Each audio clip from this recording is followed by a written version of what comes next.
You don't call on Google Hangouts. You don't breathe into the mic.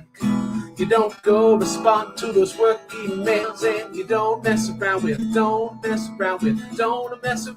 Jim. I do, but I'm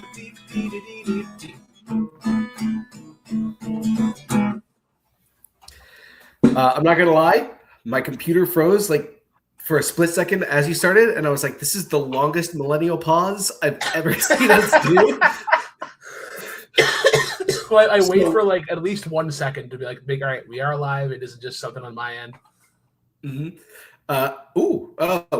We lost one of our guests already. It's a shame. No, they'll come back. Oh. So welcome back to another episode of the Turntable. God, I'm a mess right now. Brooklyn, I think we have a really interesting collection of albums today. None that I would say fall into a negative score for me. What do you think? No, I don't know. None of these are bad albums. There's sometimes when we do the show, there's one that kind of like sticks out. I don't think we have any here today. Yeah, it's a good classic. I'm very excited for the panelists that we have today. Two newcomers. One, we were talking before, I haven't been on a call with this person in about 6 years, and I was thinking about like the first time that I was on a call with them. It was like Trial by Fire, I think in 2017. It was like MCU or something. It was back in Google Hangouts days. I did that one match, and then it was like a couple of days later, I got in this massive group chat with the people, and they're like, "Hey, we're starting this thing called Full Metal Trivia. We want you guys to be a part of it." And then that's kind of where everything started for me in this community. And then the other person, so in the lyrics of the theme, you don't respond to those work emails. He was the victim of that scandal. So it's nice to have him here and finally get to hear that. But yeah, no, I'm excited for this.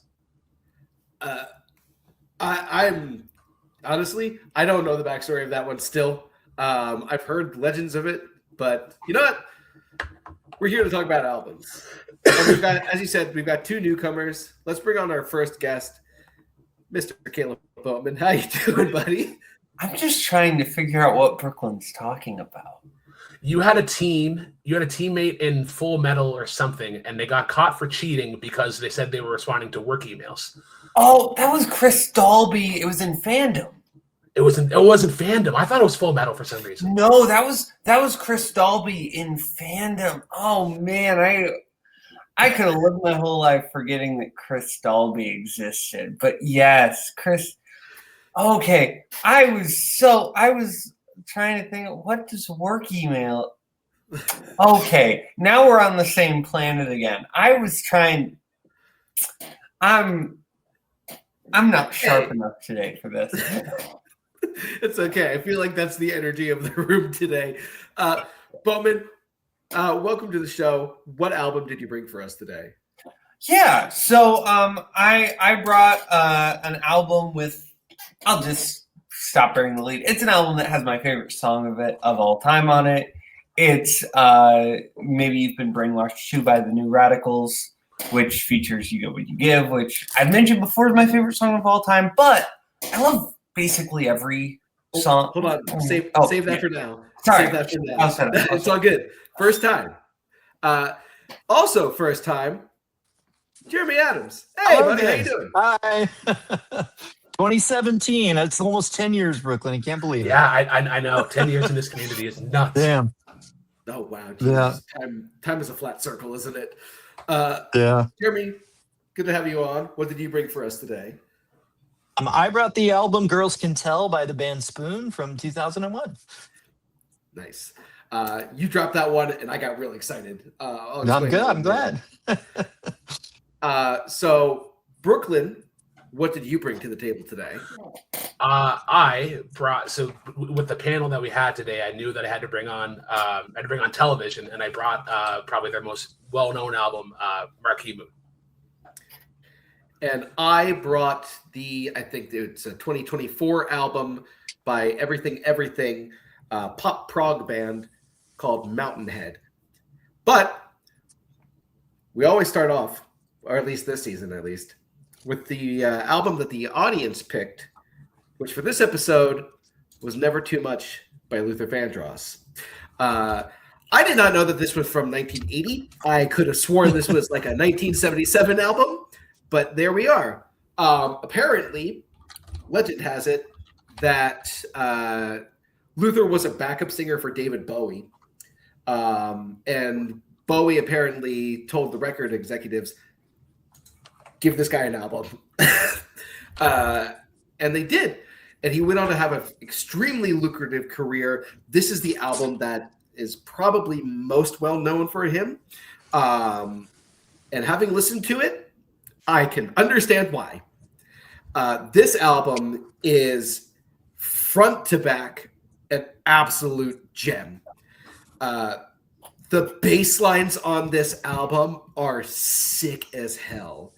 I love the bass line for stuff like Sugar and Spice, the title track.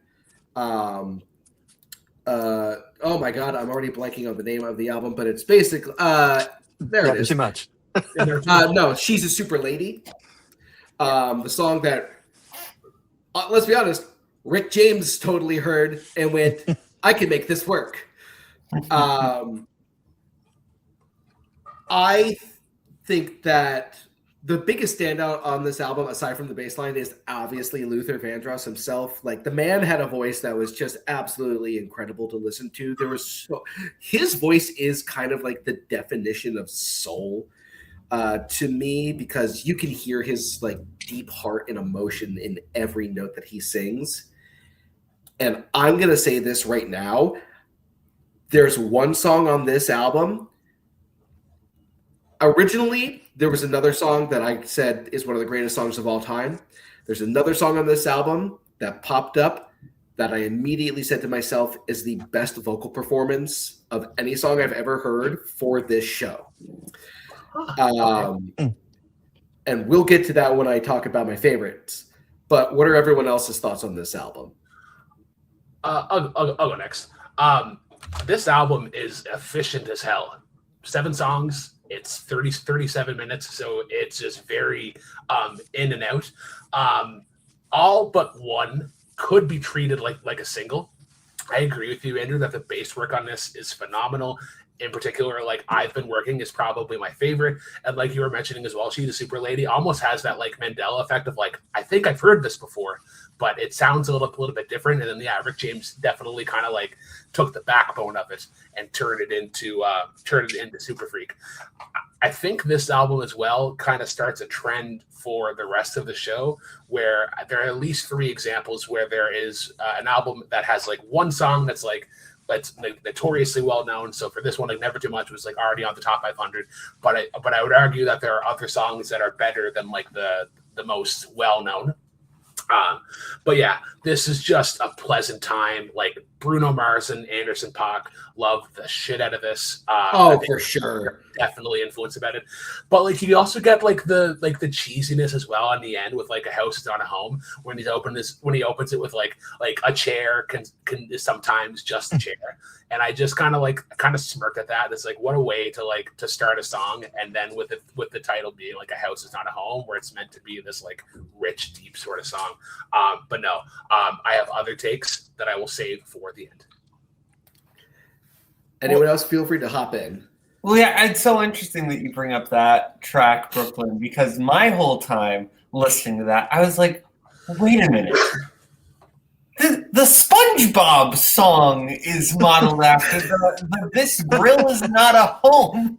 Yes. It's a pastiche of this Luther Vandross song, and I never got the joke because I had never heard this Luther Vandross song before. I think that maybe 98% of people who saw that episode, though. Yeah. No, that's probably correct. There's probably like one dad who saw that episode.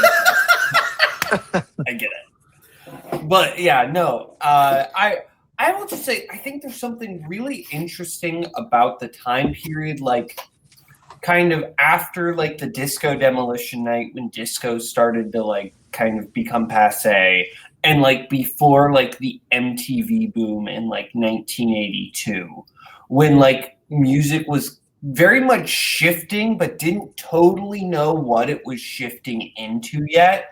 And I think it creates some really interesting sounds like what you see here, where you kind of almost start to get those synthesizer influences and things like that almost sound a little bit later, but you still kind of have the remnants of the disco era a little bit there, and also just something that kind of sounds very unique to that specific 2-3 year stretch as well. Yeah, and I am more familiar with Luther Vandross from the 90s. Listened to some of his albums from that period, and the production was more kind of like in that Boys to Men sort of era with all of the drum machines and everything, that signature 90s sound. So that's kind of how I've always known him. So to go back to the beginning and hear how funky and kind of kick ass his early stuff was, and it really is kind of in that same era, like Caleb was saying, where Diana Ross and other people were getting into more of that kind of R&B funk sound a little bit, that with a little bit of the 80s synthesizers coming in and stuff. And it was really cool to hear him in that era.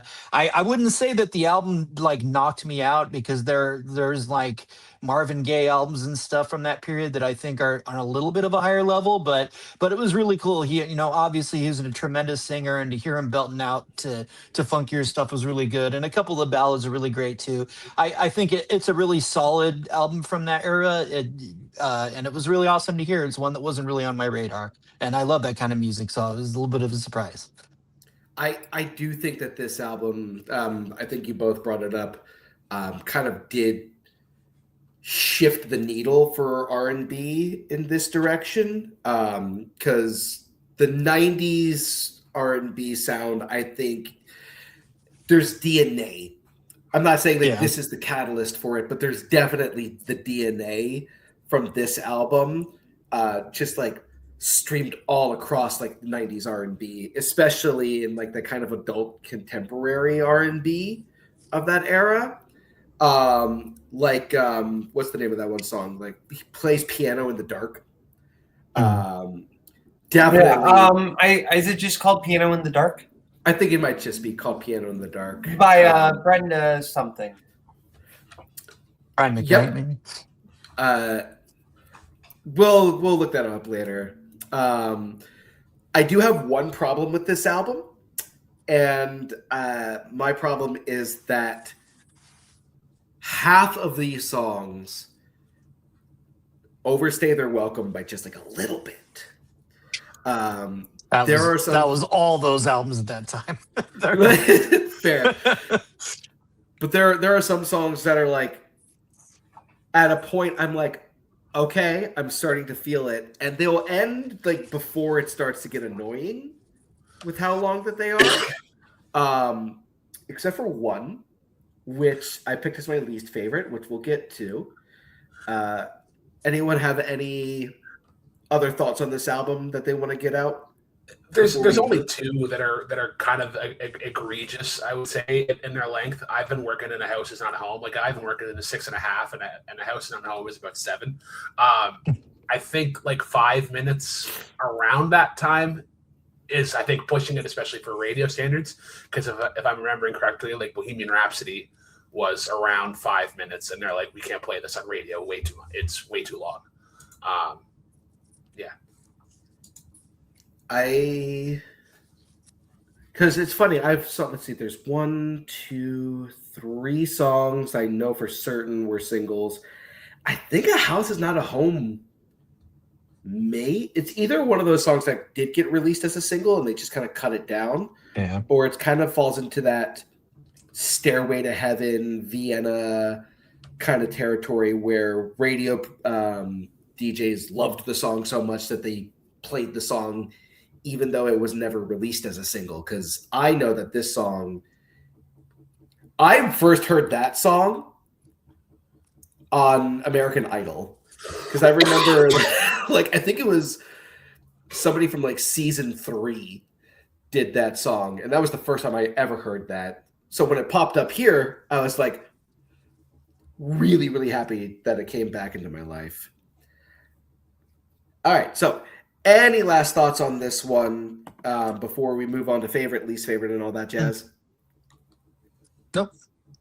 Okay, so I will start us off. Actually, Brooklyn, you start us off. All right, coming in hot. This is a 10 out of 10. I think that this is like a near perfect album, and even the one that I don't like, I would say isn't even really a bad song. I just don't like the placement of it. My favorite is going to be Sugar and Spice.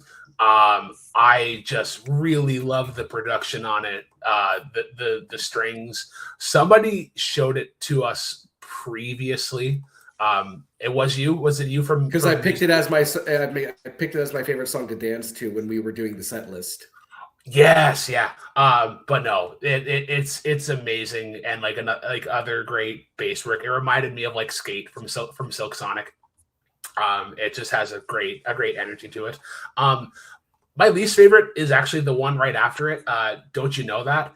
It's slower, and I get why, because it kind of breaks up Sugar and Spice and I've Been Working. I think if you have, especially, and with like Never Too Much as well being the opener, I think if you have 4 high energy ones, it might kill what I've Been Working is trying to build to. So I think just having it there is fine. It just wasn't my big cup of tea.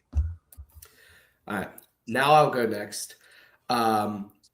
This is a 9.8. It was real close to being a perfect score for me if it wasn't for like half of the songs just barely overstaying their welcome. Particularly my least favorite, which is I've Been Working, because that's the one where the length really got to me. Like after a while, it felt like it was just going through like a mantra kind of a loop. Really, I thought that one was going to be your favorite vocal performance, because I threw it on for a second while you were mentioning that, and I'm like, that kind of makes sense. No, because my favorite, the best vocal performance I think I've ever heard for this show is A House Is Not a Home. Okay. There is really something super special about that song, and lyrically even, I just like. I'm not meant to live alone. Turn this house into a home when I climb the stairs and turn the key. Oh, please be there. Still in love with me. Like that verse in particular, like hits me in the heartstrings. It's one of my favorite songs. Let's go to Boatman next. Sorry, I was trying to unmute myself. Yeah, for favorite, I'm with Brooklyn. I'm going Sugar and Spice. I think, Barr, was it you that had put it on one of the Music Leagues? Yeah, Music League. I was trying to think of the word. Music League. That was somebody or somebody else. Okay. I couldn't remember. That was the one I had heard going into this. And as much as I think there are some other standout tracks here, like I really liked I've Been Working, which somehow I had never actually heard before. For me, Sugar and Spice was like the standout. It's one I've like had after I had heard it from Music League. I added it to like a ton of playlists. So that's my pick from this. I think that's the one where you most start to kind of get those like synthesizer influences, and it feels almost like as much as you were saying like, oh, this almost feels like an album from like the late 70s. To me, that song almost feels like something from like the mid to late 80s rather than the really early 80s. Like I feel like that one just felt really ahead of its time in a positive way. And yeah, least favorite. I'm supposed to give a rating first, aren't I? You can do that after the least favorite. Okay, cool. Least favorite. Well, this kind of tips my hand a little bit. I didn't really have like a negative track on the album. But I'm not really a big swooping ballad guy. There's some exceptions to the rule. Not typically my jam, and for me specifically, when you end on that note, and that's what I'm left with after a lot of just absolute like upbeat bops, that's always kind of gonna be a little bit of the down note. Still, A House Is Not a Home. I think it's a really good song. It's just not my, like, what I gravitate to from that album, because, again, I like the more upbeat things. But it's kind of hard to deny his voice is, like, super powerful on that one. It's more just the song itself is not necessarily what I'm drawn to. And I'll go. You do points here? Like yeah. I'll do a 9.1. I'll do a 9.1. All right, Jeremy, round us out for this one. I'm going to be a little lower than you guys. I do think it's a really good album. It probably would improve on re-listens, but I'm going to go with an 8.5. And then for favorite, I'm sorry to be contrary to you, Andrew, but I've been working for me. I think it's just got a really great groove, and I didn't really get bored with it because it had a really killer synthesizer solo toward the end, and you don't always get a lot of solos in this genre that often. So to get a little musical virtuosity like that kind of got my prog rock loving mind going. So that was my favorite there. And then for least favorite, I'll go with Brooklyn with Don't You Know That. I just think of the ballads on the album, that one wasn't as good. It wasn't as strong as the others for me. So I kind of felt it. But I agree there weren't any bad songs. Like they're all kind of on an equal quality level for me. So it was a little kind of like, it was splitting hairs there. Yeah. No, absolutely. I think once you hit like an 8.5 and like that range, like that typically means that like every song on the album is like really good. Probably not a stinker in there. Yeah. All right, Brooklyn. So what does that bring the score to? So that goes to the score of 9.35. That is the best of the season so far. And if we're talking all time, so combining seasons 2 and 1, this is number 5 all time. Damn. That's great, though. You know what, audience? Sometimes you get it right. Yeah. Only albums better than it, Bat Out of Hell, Post Up York, Rumors, and Watch Your Step. Wow, yeah. I forgot how high Watch Your Step was. It's such a good first listen. It is. All right, but we are going to move on to Jeremy's album. Please tell us more about Girls Can Tell by Spoon. Absolutely. So my first inclination when you guys asked me on was to inflict my old man 70s like prog rock music on you. And I was like, it's my first episode. I'm not going to pick some 105-minute prog rock album to torment them with. So another genre that is really special to me is like 2000s indie rock. That's just, there were like certain bands when I was in my 20s then that just kind of got me through that period of life. Bands like Wilco and Death Cab for Cutie and just a lot of different groups at that time.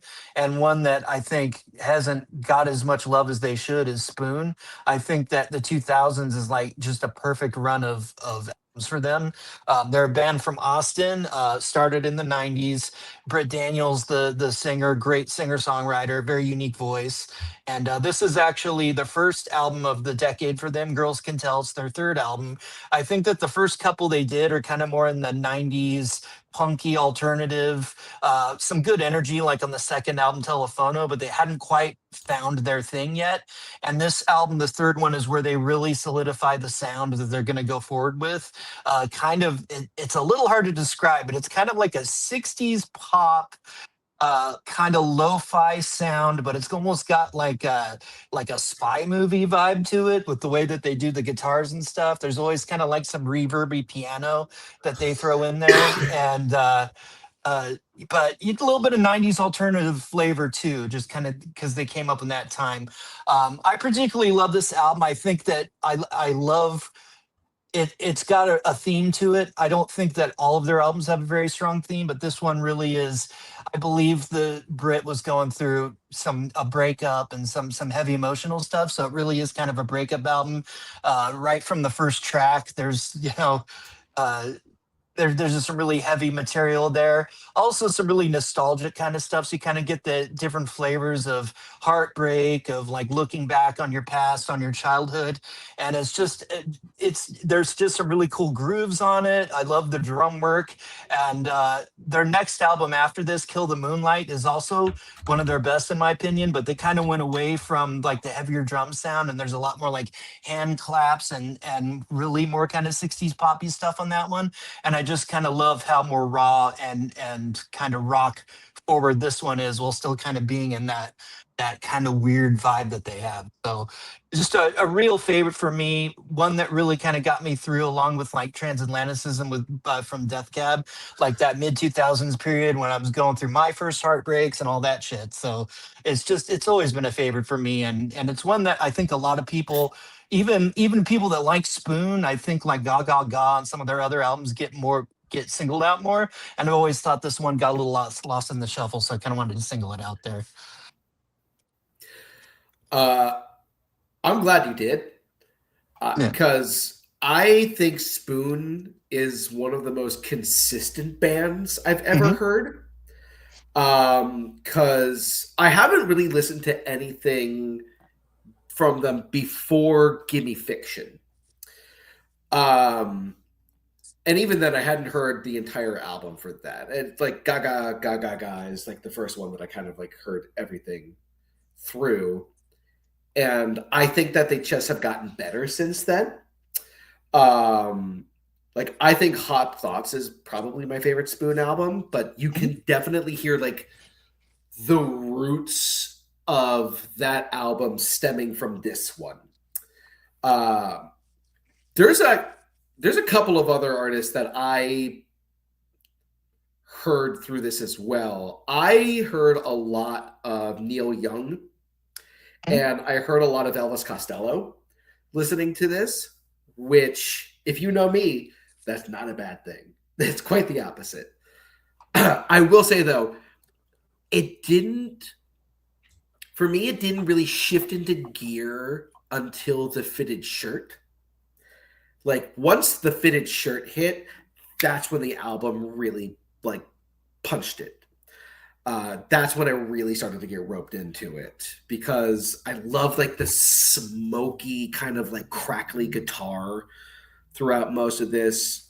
Their guitars always sound incredible, but then there are some like really interesting choices, like that ostinato in Anything You Want. Yeah, I love that. That like little pattern that just kind of plays throughout.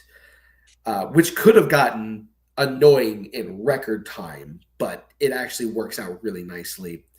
Then you have like the really, like, I don't know how to describe it, but 2:20 a.m. is such a different vibe from the rest of this album, but it works incredibly well. Then you have like almost at the end, like the 11th hour song is an instrumental that I think actually works really, really well. So I think that this is a really great album. The vocals are fantastic. The instrumentation's really good. The production's on point. It does take a little bit of time for it to work for me, but once it does click, it runs solid the entire rest of the way for me. I'll go next. I did not know of Spoon before. Wow, your intro. Oh, cool. Yeah, absolutely. But no, I had a really good time with it. Andrew and I were saying before, just with how the scheduling went, I actually had a lot of time to listen to all these albums. So a lot of these got 2 or 3 listens. Cool. And yeah, like when he mentioned Elvis Costello, completely agree. Especially with Everything Hits at Once. My biggest positive thing that I want to give to this album is I love the track arrangement. I think it does a really good job of just kind of building up to kind of the climax, which is my favorite song. Which I won't reveal quite yet. But I would even argue from like Lines in the Suit up until like this book is a movie is just a really good run. Not very often you see instrumentals that are less than 4 minutes. So I appreciated that, where they just kind of like, this is the idea that we have. We're not going to try to flesh it out like these other sort of like big epics, like these Rush-esque sort of thing. I like Everything Hits at Once definitely reminded me of, like that Death Cab, like that soft indie rock, almost like Beatles-esque sort of sound. What was the other one? Fitted shirt reminded me a lot of like Led Zeppelin. I like the chord arrangement and lines in the suit. There's a nice little bend in the chorus. I think that just kind of keeps things fresh. 10:20 a.m. is definitely different. But I think like with the amount of with all the albums that we've listened to, I think it makes sense to have it in that placement. A lot of them have that, like, all right, this is kind of like the palate cleanser before we get into the next ones. But yeah, only gripe I would have that I would say is that the first half is not as good as the second half. But with that being said too, like that kind of comes with the progression of it.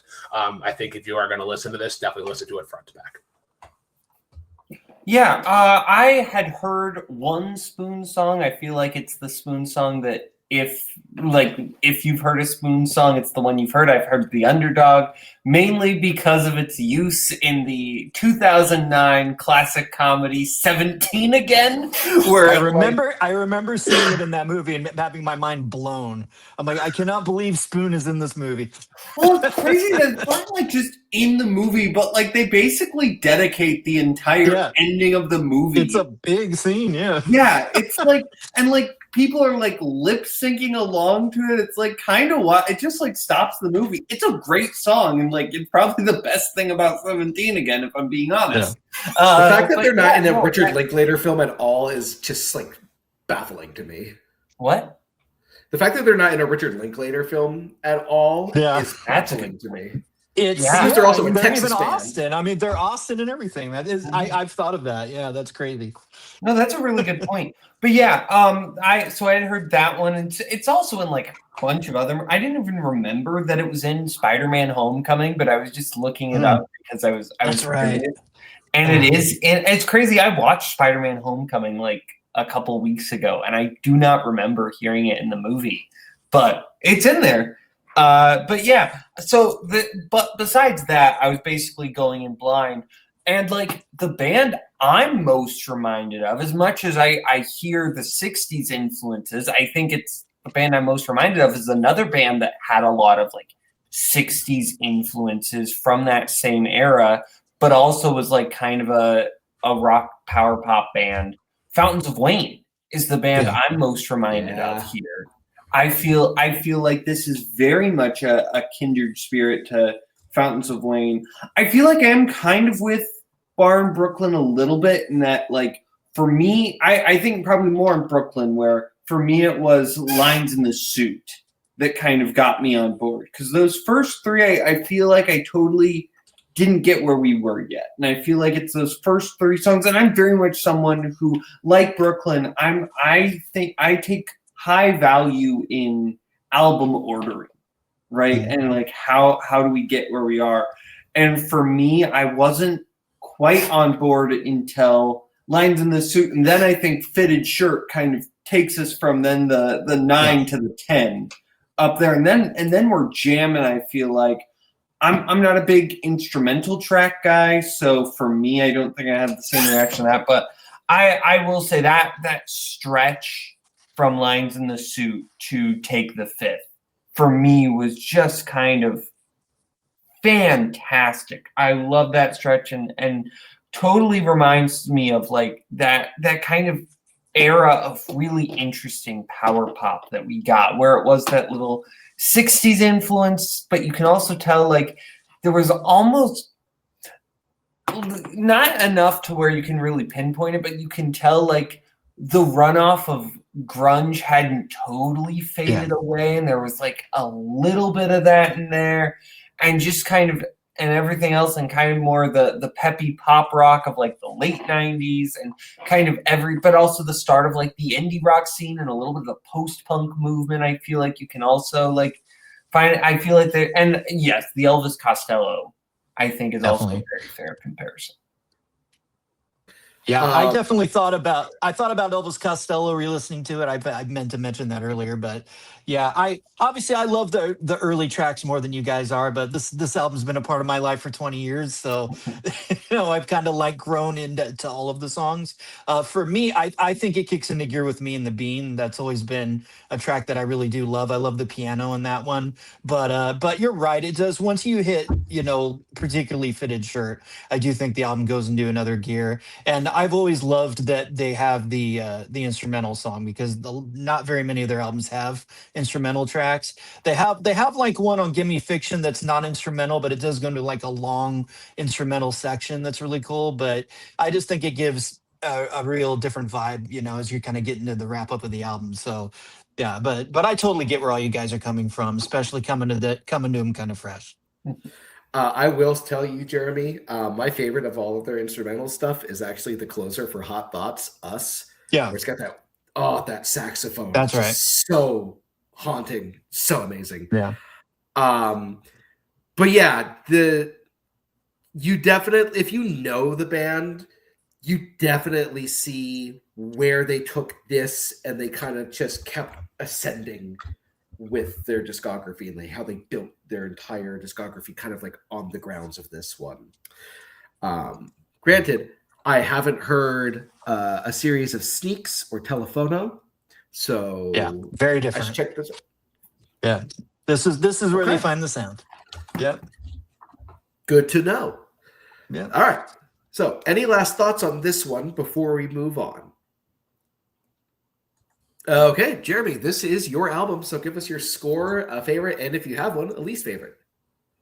I'm trying not to be like crazy because and go too crazy with it, even though I do love the album. I'm trying to be a little more Speak your truth. objective, so I'll go 8.5. I'll go Fitted Shirt for my favorite. Is just like you said, I love the Zeppelin comparison. I do think that that's fitting. And then I love every song on the album, so I'm kind of going against you guys, but I still love the song. It's going to be the least is going to be 10:20 a.m. for me, but it's still a song that I really like. But I think that the more like acoustic ballady kind of songs, they nailed a lot more on the next album, Kill the Moonlight. So if you compare 10:20 a.m. to some of the tracks on the next album, that's kind of where it goes a little lower for me. So I have a little more context. Okay. Let's go to Boatman next. Yeah, I think if I did go rating, I'm going back and forth. I think because I feel like I would like those first 2-3 tracks a little more if they were ordered differently. So I think because of that, I'm going to lean. I was kind of leaning between like 8.1. I'm going to go 8.1. I think because I think the songs are all there. It's more just it's the order of them I'm not entirely satisfied with. So I think I'm going to go 8.1. And if I have to go favorite track, I didn't do a good enough job of having that part prepared. I think I am going to go. I think I'm going to go Take a Walk. I really liked Take a Walk. I feel good about that. I was like going back to that stretch, like I was kind of thinking maybe Anything You Want. Fitted Shirt I really liked. I think I'm going to Take a Walk. And then least favorite, I do think, again, I'm just not an instrumental track guy usually, so I do think I'm going to go This Book Is a Movie. Okay. Brooklyn, you're next. I'm going to give it an 8. I think it's a very solid track or a very solid record rather, and it's kind of right up my alley. I'll get least favorite out of the way. It was going to be Me and the Bean, and then Jeremy said that it was his favorite, and I'm like, let me give this quick listen right quick. And I definitely see coming on the second half. I was like, all right, I get where you're coming at. So then my least favorite is going to be 10:20 a.m. As nice of a ballad as it is, lyrically, it just gets a little repetitive. And I think that's what puts it there. I'm in lockstep with Boatman. Favorite is Take a Walk by a mile. Really love that record. Reminds me a lot of like Arctic Monkeys, or like that British Invasion, sort of like that bass heavy kind of punk sound. And I just really like the Or like the chorus in particular. It was one of the earworms that was kind of stuck in my head as we were listening to these albums. I'm going to be on an island here, apparently, because my favorite's 10:20 a.m. That's the one that constantly played in my head as I was taking a walk around my neighborhood and I wasn't even listening to anything. My least favorite is Believing Is Art. I think that's the one that I was kind of like, all right, it's good, but and to me, this is a 7.25. It's still really strong, but that first kind of stretch did hinder it a little bit. And as I said, though, I think Spoon only kind of got better from here. If you haven't, listen to Ga Ga Ga Ga Ga, listen to Hot Thoughts. Transference is underrated. Transference is really good. Yeah. Also, if you're just looking for a single song, The Hardest Cut from their last album. Amazing song. Oh, yeah. Oh, yeah. All right. So, Brooklyn, what does that bring the overall score to? That gives it a 7.9625, one of our longer averages. This is wedged right in between. It's slightly better than Songs for a New Moon by Charles Kelly, but not quite as good as Plans from Death Cab for Cutie. That's fair. That seems appropriate. Yeah. All right, so we are going to go to my album next, Mountainhead by Everything Everything. Hey, kids, you ready for some lore? We haven't had an album like this since the Arc Android, when Dylan brought that on. So let me tell you about Mountainhead. Let me tell you a little story. So Mountainhead is basically a prog pop album by British band Everything Everything. And it is about a society where they are basically building a mountain, but the bigger and bigger the mountain is built, the deeper and deeper into the ground and basically poverty all of the Mountainheads are digging themselves in, while the rich and famous live pretty much higher up on the mountain, getting further and further away from the Mountainheads. The Mountainheads believe that there is a golden snake that is out there to basically eat and destroy them. And one Mountainhead in particular feels invalidated in his life. Even though there's people who love him, his heart's kind of, starting to dwindle and get cold. So he decides that he and a fellow Mountainhead are going to climb to the top of the mountain and find out what is atop this mountain. On the way, they encounter Hellkite priests, which are basically like an Andrew Tate crypto bro kind of figure that tells them, why would you ever want to leave the bottom of the mountain and leave your jobs when you could be, when you could be like me? You can make money from telling other people what to do. And as they continue to climb, they realize at the top of the mountain is nothing but a hall of mirrors. Basically just like driving them further and further into chaos, but on the way up there, they become famous for being able to actually reach the summit. And they encounter a figure who on the TV is a very powerful, influential figure, a businessman, the kind of businessman who could shoot somebody in the middle of Fifth Avenue and get away with it. And he has killed somebody and has gotten away with it. Because he's been able to manipulate the people into making them feel sorry for him instead of the villain. And then the Dagger's Edge basically saying, I could kill you just to bill you for my time.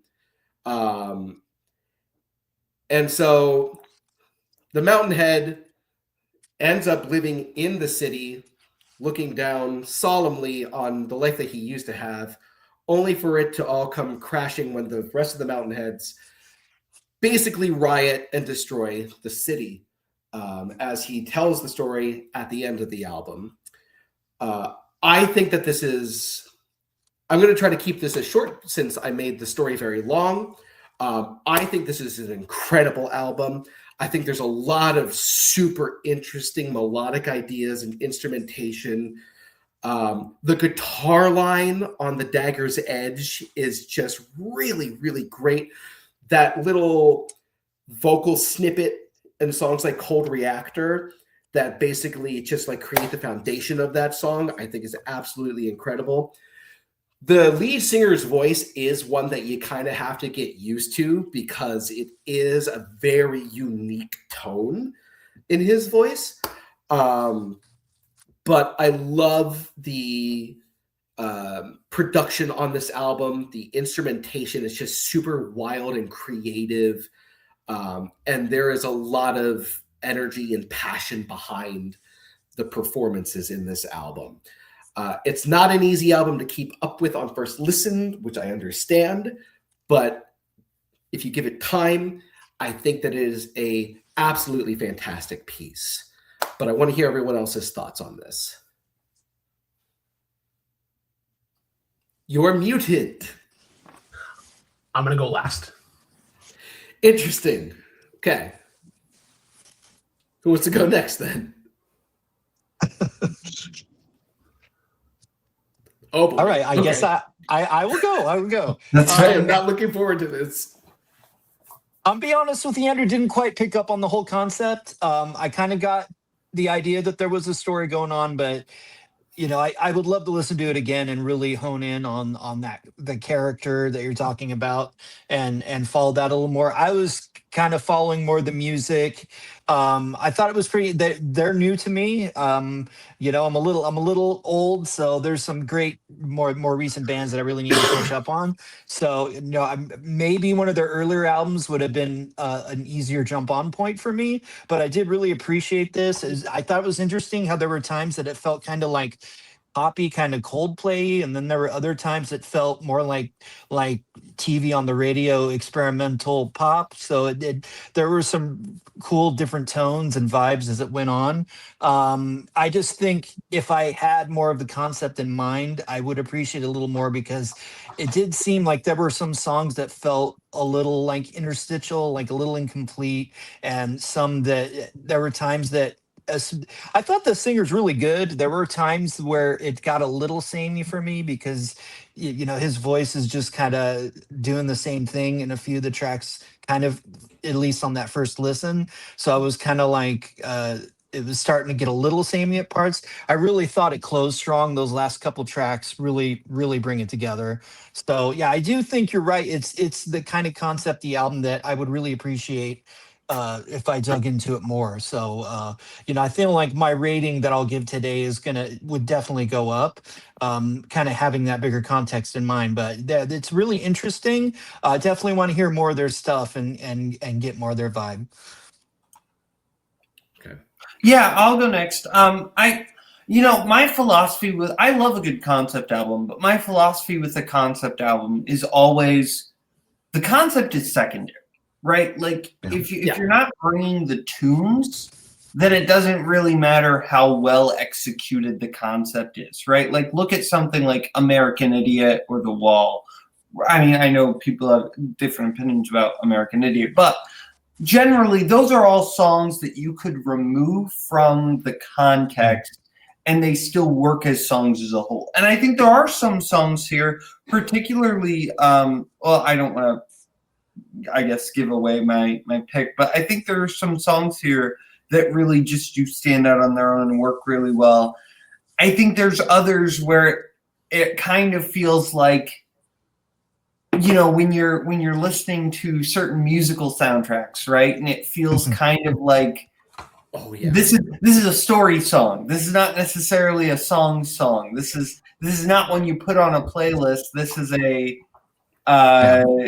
context of the story, kind of. Yeah, but I'm trying to think of a specific with the song in Hamilton where Skylar where Angelica Schuyler's dad, or Eliza Schuyler's dad, isn't in power anymore, and it's like that little clip song before like Room Where It Happened starts, or whatever that song happens. And I can't remember the name of the song, but anyway, there are like other songs like that where it's like, and there's a couple songs on there that kind of feel like that. So I think that's kind of where I'm lying. Is I feel like as a concept, it's interesting. I couldn't quite wrap my head around it, to be honest. But I guess, and hearing you describe it made it sound interesting. But again, I feel like there were some tunes that were really there and other tracks that weren't necessarily there for me.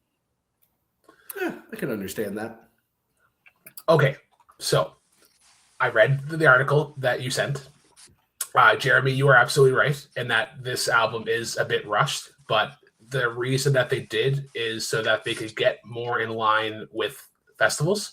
They with a couple of their previous albums, they had been out of sync, so I think they were kind of missing on some potential money from going on tours and whatnot.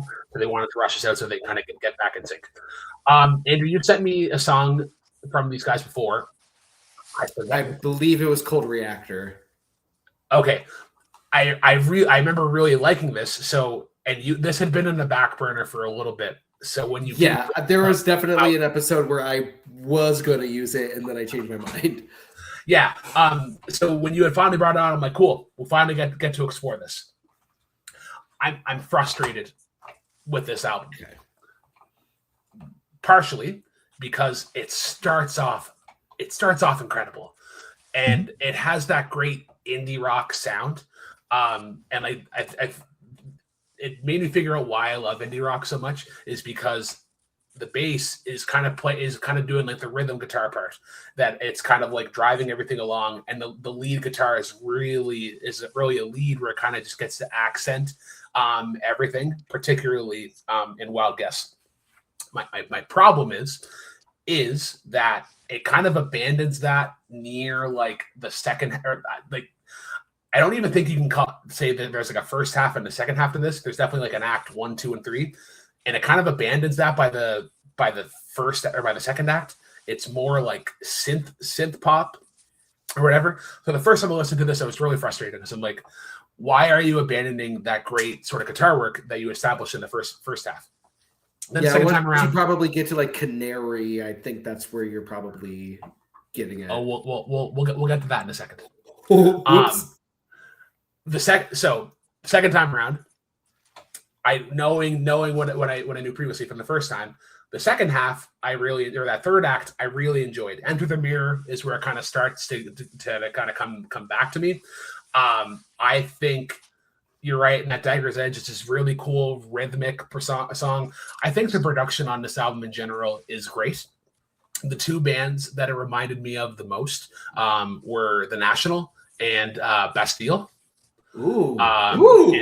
But Bastille and some of the vocal choice.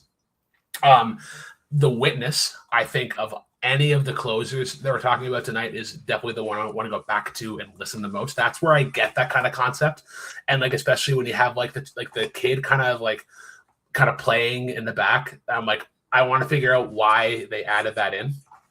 So I'm still not sure about that one. But like you were saying, the lead vocals, they're definitely an acquired taste. And I found the more effect that got added on his voice, I didn't like. I'll get into that with least favorite and whatnot. But yeah, production wise, great. Vocals, I didn't love all the time. There are a couple really good examples, but yeah. Okay. I'm not surprised that this is the reaction, because it's definitely, as I said, the vocals are definitely something that you have to get used to.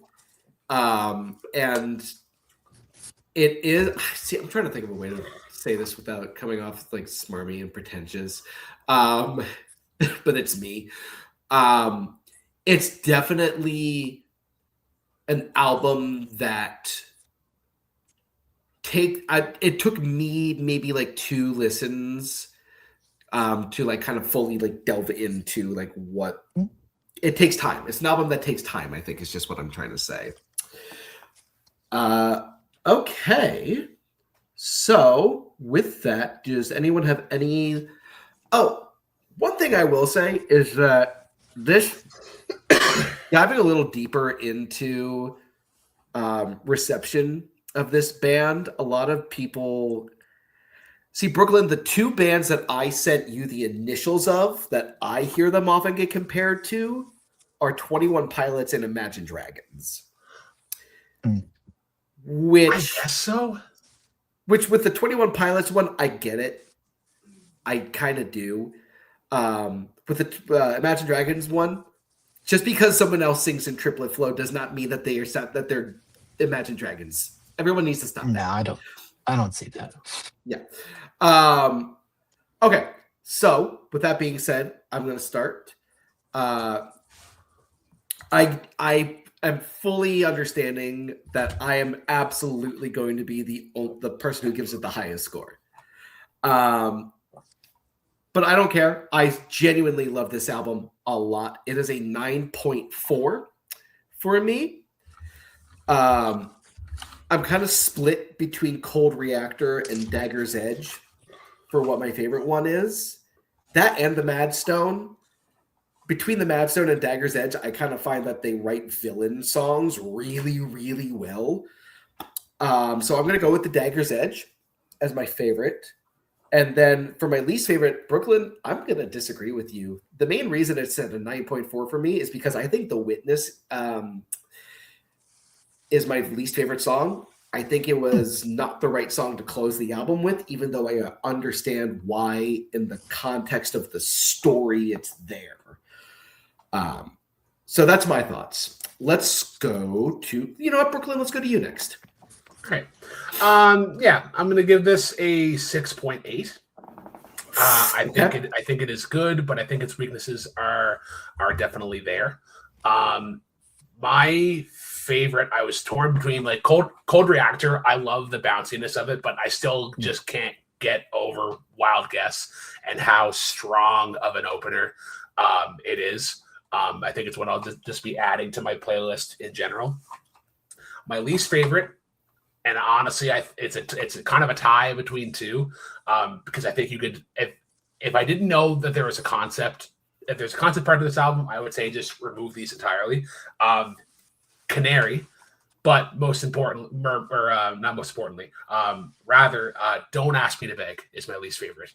I do not like the vocal effects that they add on into the chorus. That has been stuck in my head for weeks.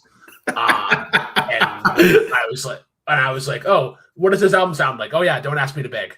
And it's just like it's the unnatural bend of it. I feel like they recorded everything, then they put it on a synth pad, and then if anybody has played a synth before, there's a little knob on the end that affects the pitch of it. And I feel like the producer or the sound engineer in the recording studio was just kind of playing around with it, seeing how funky can we get with this.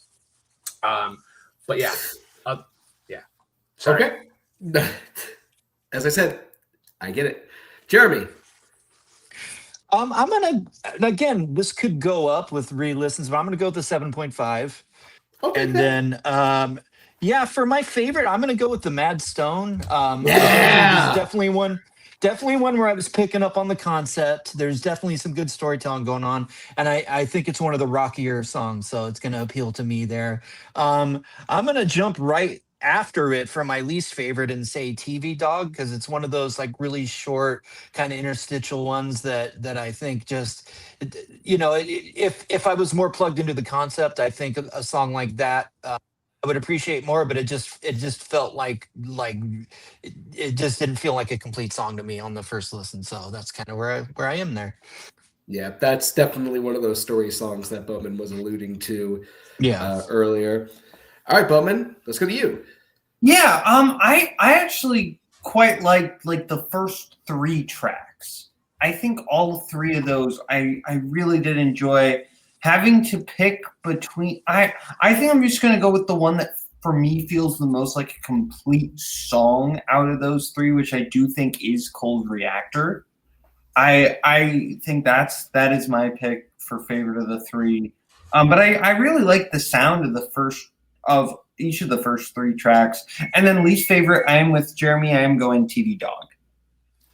Yeah, I get that one. Because that was kind of hovering in like the bottom half for me. But all right, so Brooklyn. I know it's not going to be a top 5 album, but where does it land? Oh, I didn't give my rating. Sorry. Oh, that's right. Sorry. I was about to ask. I'm going to go 6.8. I'm going to go 6.8. Okay. Yeah. So while he's doing the math, TV. I got it here. All right. 7.625 is what it's getting for a score.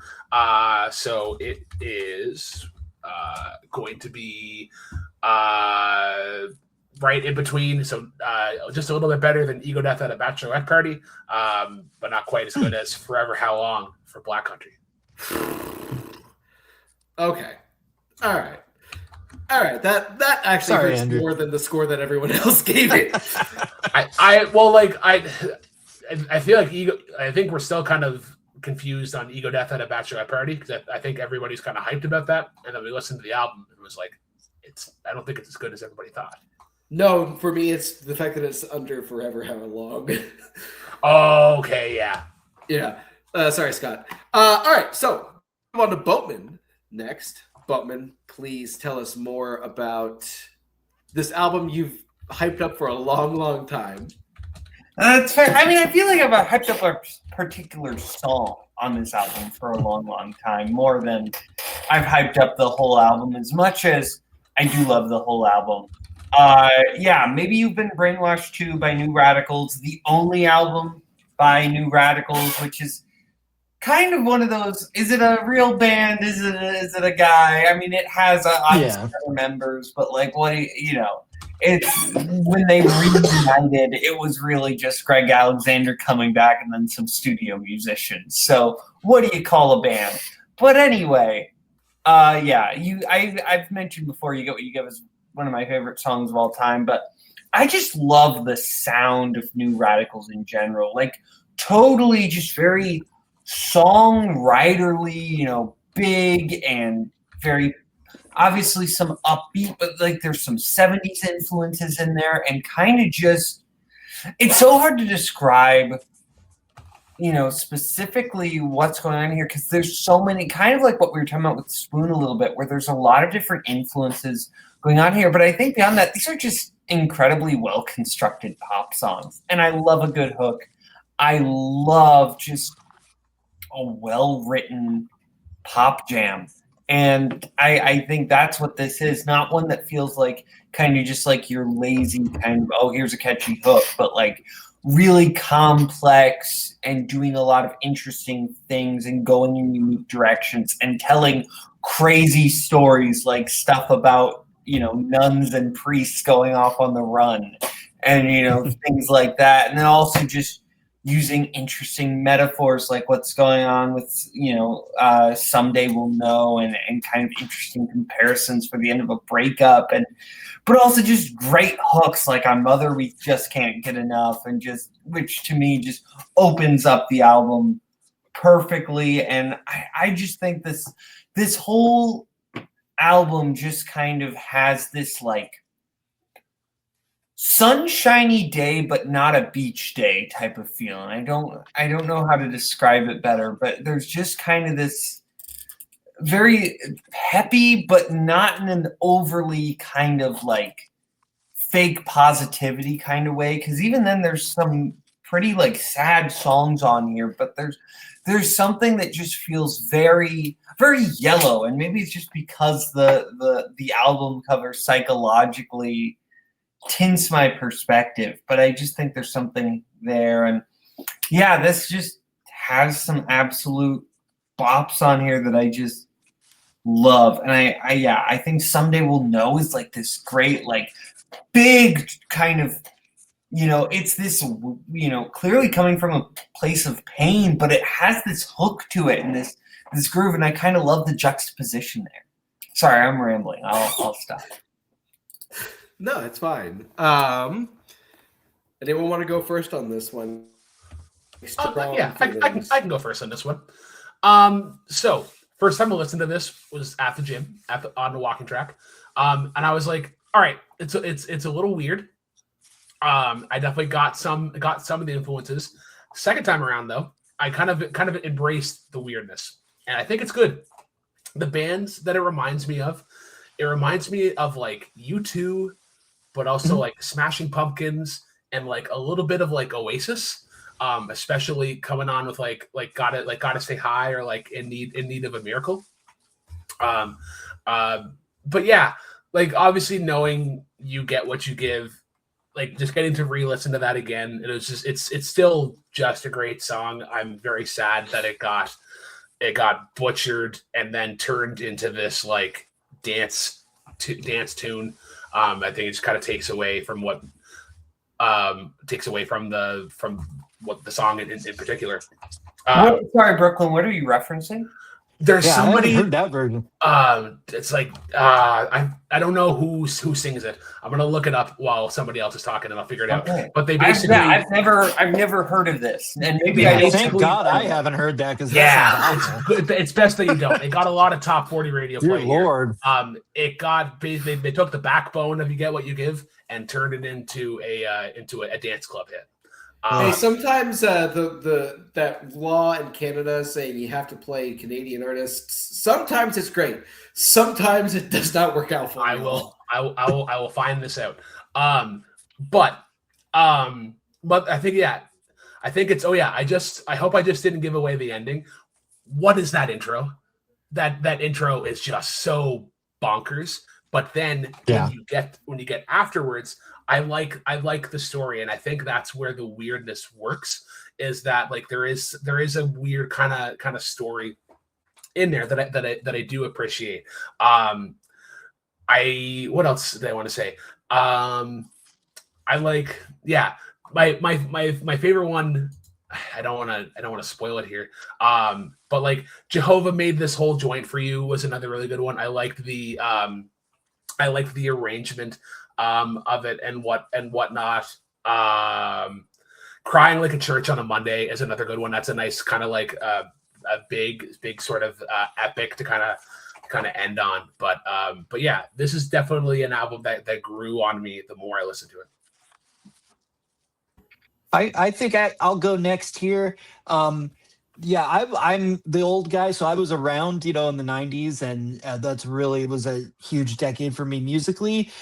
This is one of the few big 90s albums that I'd never really listened to, though, because a little autobiography, it fell in like a 2 or 3 year period where I was super religious and I was listening to like all Christian music. And then I came out of that period going into the 2000s, but it was just like right in that. So I certainly knew You Only Give What You Give, and Someday We'll Know from like the radio, but it isn't an album that I bought because I wasn't buying albums then. So to go back to it now was really interesting. It kind of took me back to that sound and that time period of that specific window in the 90s. It is one of those things where the one song and you're just kind of hoping that that there'll be another song or some that will live up to that or surpass that. Unfortunately, the album didn't do that for me. I just don't think there's anything else on the level of You Get What You Give, which is not an insult, because like you, Kayla, it's like one of my favorite songs. Like if you ever need a pick me up, that you can never go wrong with that one. It almost makes me cry if I hear it at just the right time. So, the fact that there wasn't something else on that level for me isn't, an insult. There were some that I really loved that got close.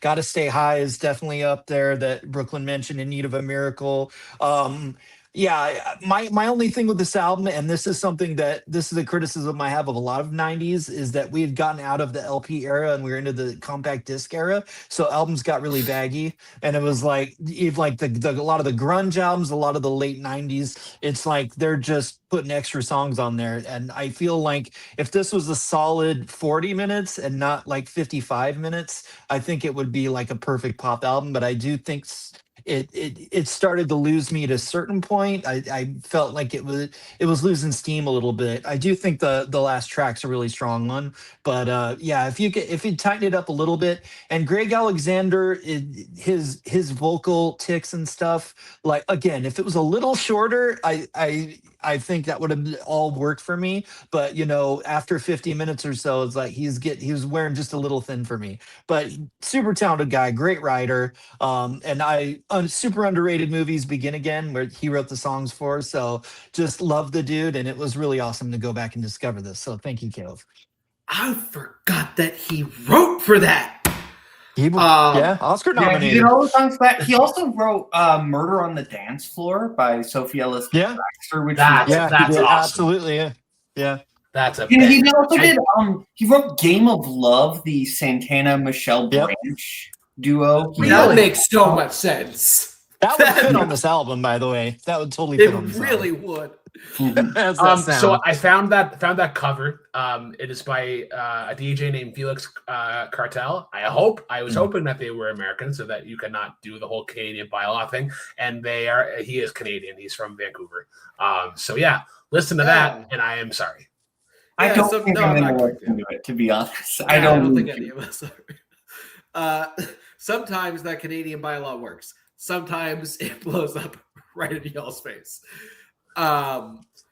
So this is an album I've been aware of for a long time, but I've never listened to it except for like bits and pieces on a YouTube video I saw where the guy basically was going over his favorite albums ever.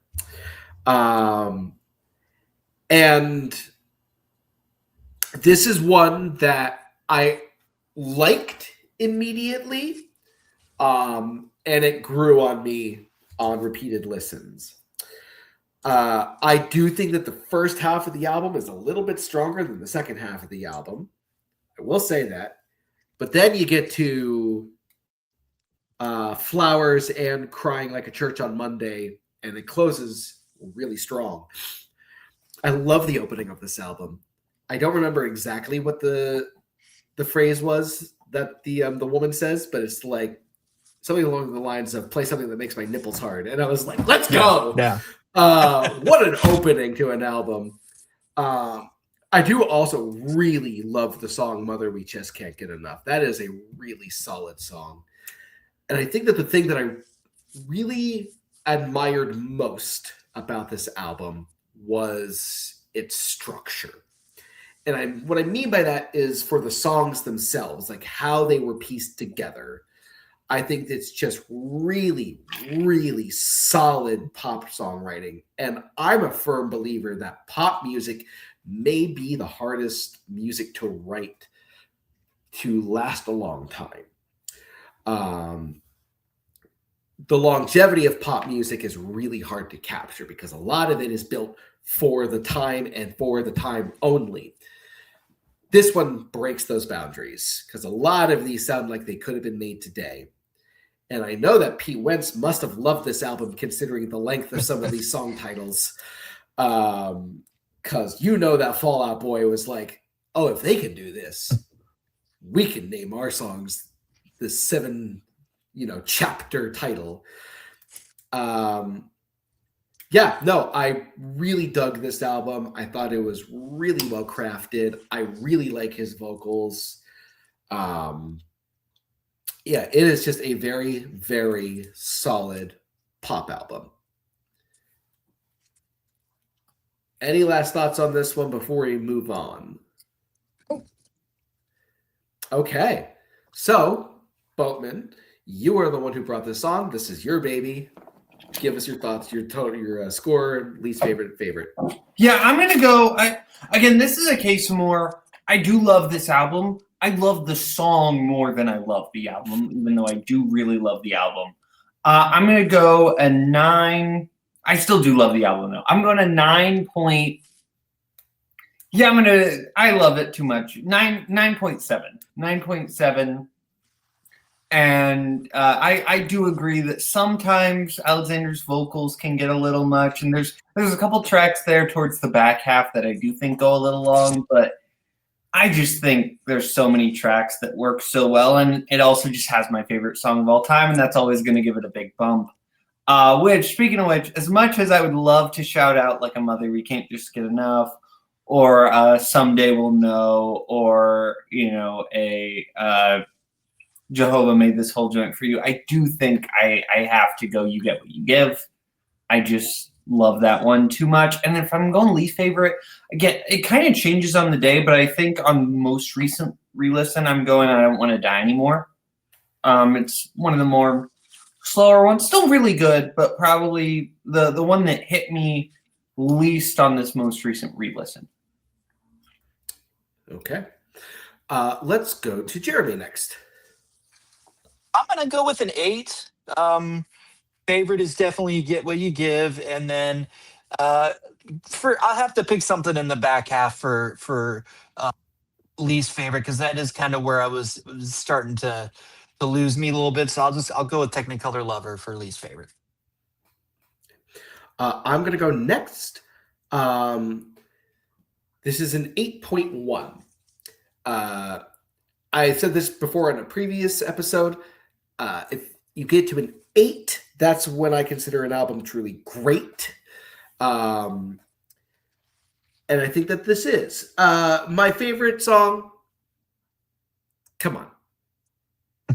My least favorite song is, I went with In Need of a Miracle. It's the one that I just kind of remember the least about. It's the one that disappears the quickest from my memory after it plays. So yeah, it's a great album. Brooklyn.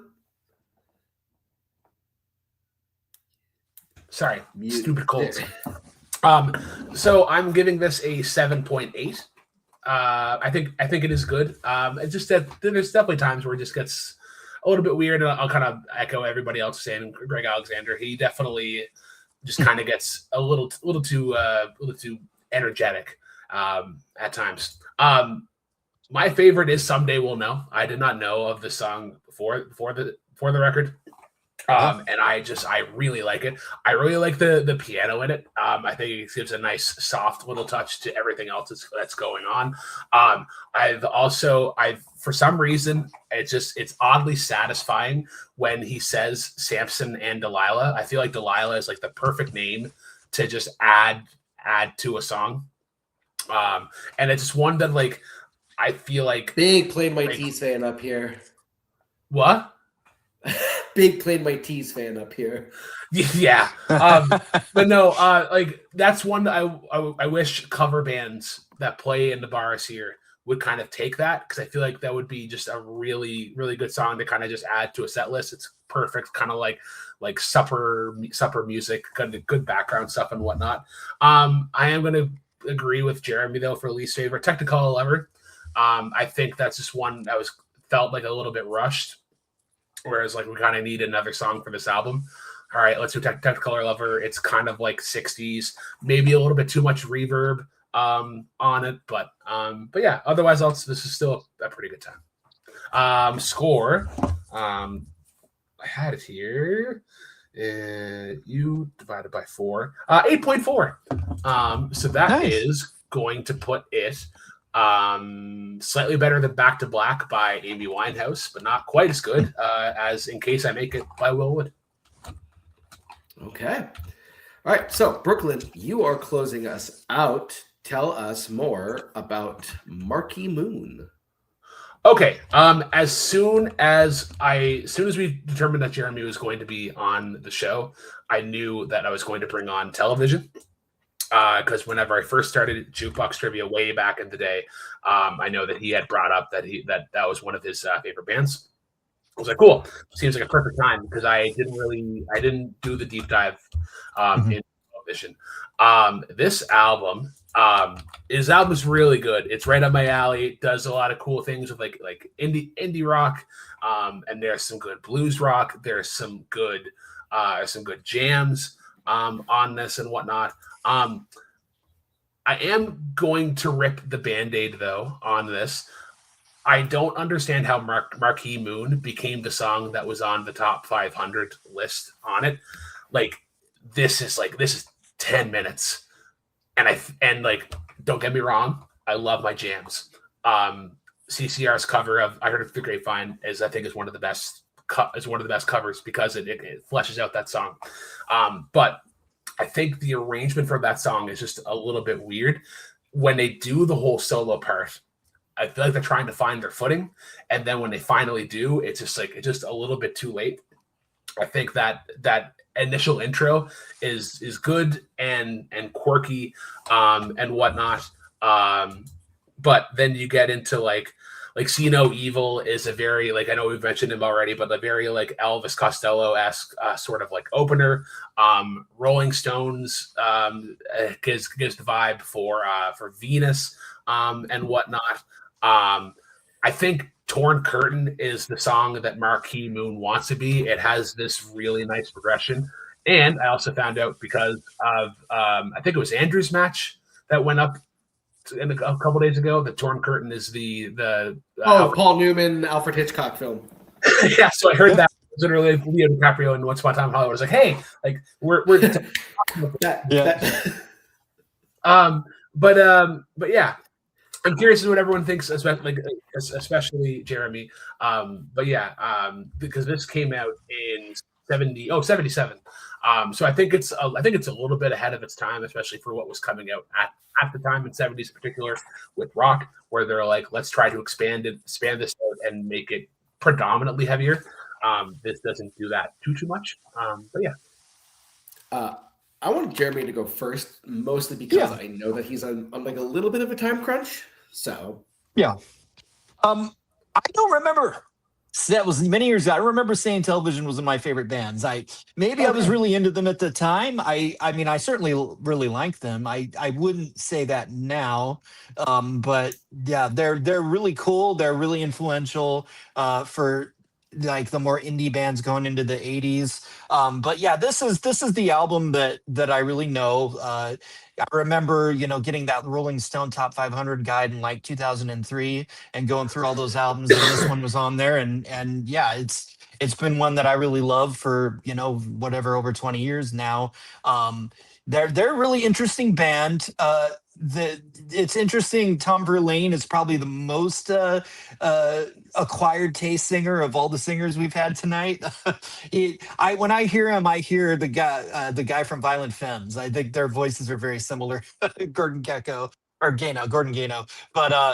yeah, there's just something about that. It's just the perfect mixture of like that 77 kind of like early Talking Heads, CBGB sort of vibe that the band's had with, a little of that guitar progressive thing that was still going on, that carrying over from the early 70s. It's a really cool fusion of things there.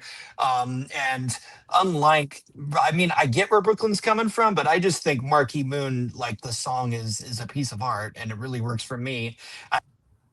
There's nothing quite like it. It's just, again, it's got that weird, like quirky, almost Talking Headsy thing, but it's also a 10-minute progressive jam track. It's just, there's nothing like it, and it really works for me. I hadn't actually listened to this one in a while, so it was really cool to go back to it. Yeah, really awesome pick, Brooklyn. Thank you for thinking of me. I'll go next.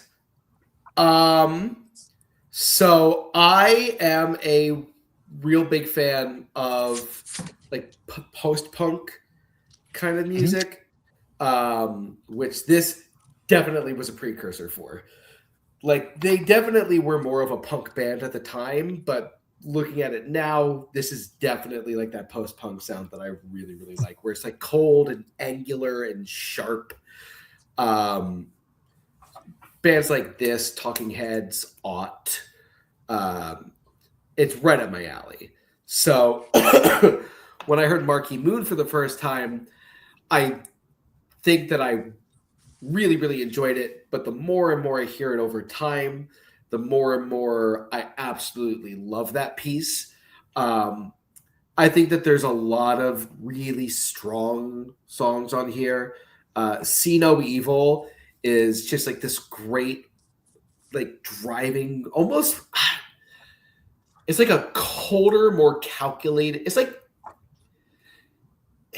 Devo meets the Ramones meets like the Smiths almost in like this weird atonal like darkness. Venus, I will say it does kind of drive me crazy that they say Venus de Milo or something like that instead of the Venus de Milo. I always found that charming. I find that charming. No, I get it. I'm just a pretentious art hack. So Elevation really took me off guard because for that to follow up Marquee Moon was like the perfect 1-2 punch. I don't think they could have picked a better song to follow that. Guiding Light was fantastic. It does have a couple of moments that does kind of lose me. But I will say the biggest strength for me for this album was Billy Fica's drums. Oh my God. Why don't I recognize him as a drummer? Like, why isn't he a bigger like name when it comes to drummers in general? His grooves and his rhythms throughout this entire album are so complex and unique and interesting, but they work and they stick with you and they're the anchor of this album. I wish more people were talking about that when it comes to the drums. So overall, it is a very strong album. It's got a couple of loose bolts, but overall, I really enjoyed this. It's up my alley. Yeah, I quite enjoyed this. There was some question of like, what is the oldest song that you could release today and still have it be a hit, and I think so many songs on this album, like if you would have told me this was like the Strokes Wannabe from like 2002, I would have believed it. Like, I shouldn't say wannabe because I think it's as good, but you get what I mean. Like parallel, Jason. Part of like that scene. I would have believed you because I think there's a lot of songs on there that feel very, I guess, ahead of their time, for lack of a more unique phrase. I think there's definitely some standout tracks. I won't say my number one standout to not tip picks, but it was mentioned previously. But Marquee Moon was fantastic. Obviously, I think that's the one I had heard outside of this, though I couldn't quite place exactly when or where I had heard it. That is probably the one I had heard going into this. But yeah, I think I'm having trouble pinpointing a distinct least favorite on this one, which to me is the sign of a pretty great album. Oh, there was one for me, but that's not because it was awful, but just because it was arguably, and Brooklyn hates this phrase, but I've gotten so used to saying this. It's the secondhand news of the album for me. Why are we sullying that song? There's no reason to. Wait, are you saying I have this is a bad song? No, I'm saying it's he champions. I'm saying it's easily the weakest of Rumors. It's like the one. It's still good, but whoa, yeah, yeah, absolutely. No. That's a bad take. That's a bad take. I'm just saying it's I'm a good so offended, song. I can only say one thing. Oh, Daddy. Oh Daddy is, I would say, the weakest of that is the worst song. But I disagree. I'm glad that I'm not the crazy one in this fight. Yeah, but it sounds better than saying the Oh Daddy of this album. Yeah. There you go. All right. Any last thoughts on this one? Okay. So, Brooklyn, this is your pick. Give us your score and your favorite and least favorite. All right. So this is getting a 8.4. My favorite of this is Friction. I really think that like blues and punk is just kind of like a perfect perfect match and whatnot. I think the intro is really good. It's just a very simple kind of lick on the guitar, and then I don't know how I didn't think about it, but as soon as Jeremy mentioned Talking Heads, I'm like, oh yeah, that pre-chorus is definitely something that like David Byrne and Tina Weymouth would have compiled, because you get that like you get that really strong power chord from the guitar, and then this really kind of like wavy part from the bass, and it just really accentuates everything. It's definitely the one that I am going to go back to for this album.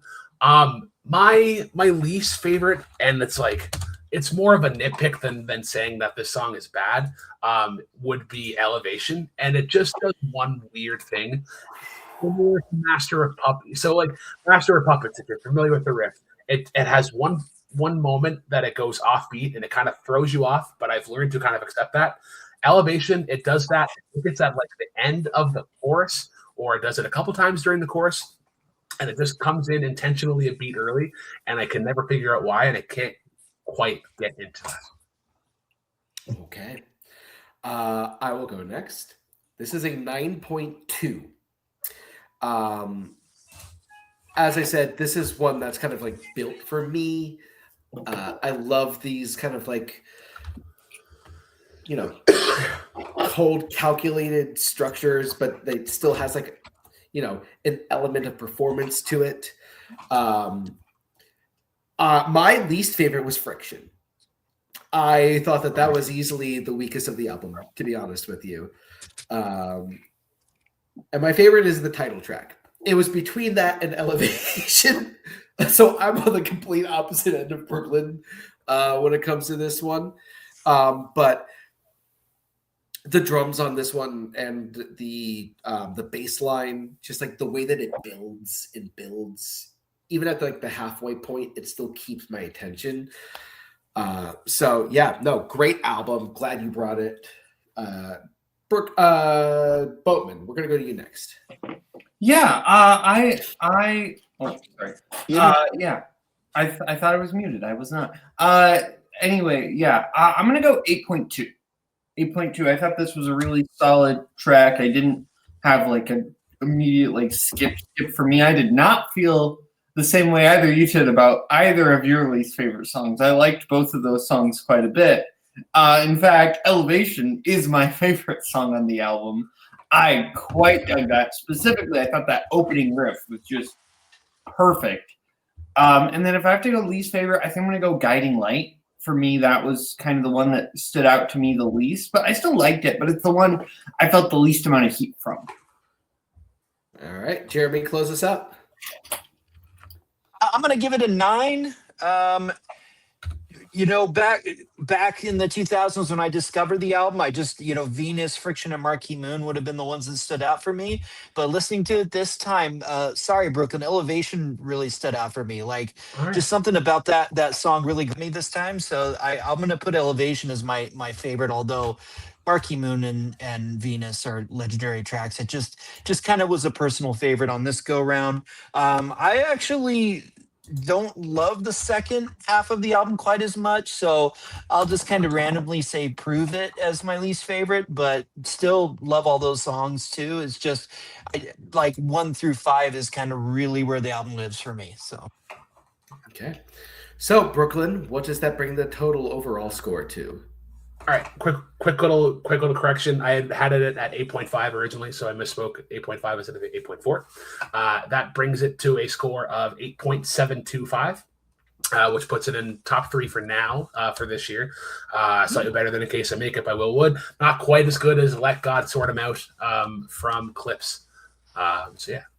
Okay, so now we hit the point of the show where we're going to each pick our favorite album that somebody else brought. This includes the audience pick. So I am going to pick the audience album, actually, Never Too Much by Luther Vandross.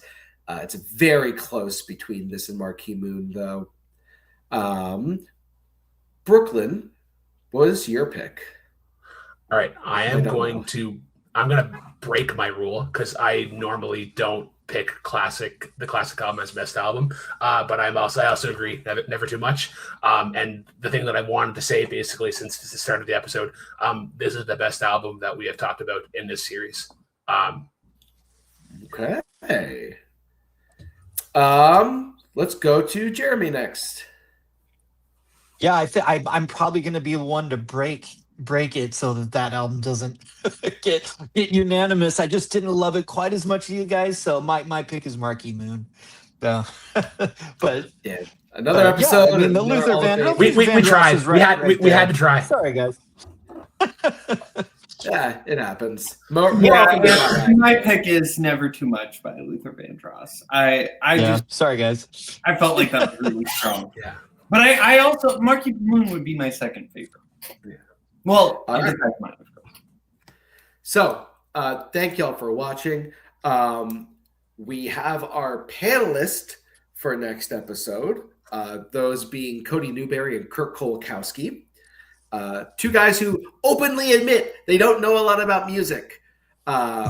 So figured we may as well put them on the same episode and let Brooklyn and I run circles around them. Really got him with that one. So we have 4 of the 5 albums so far.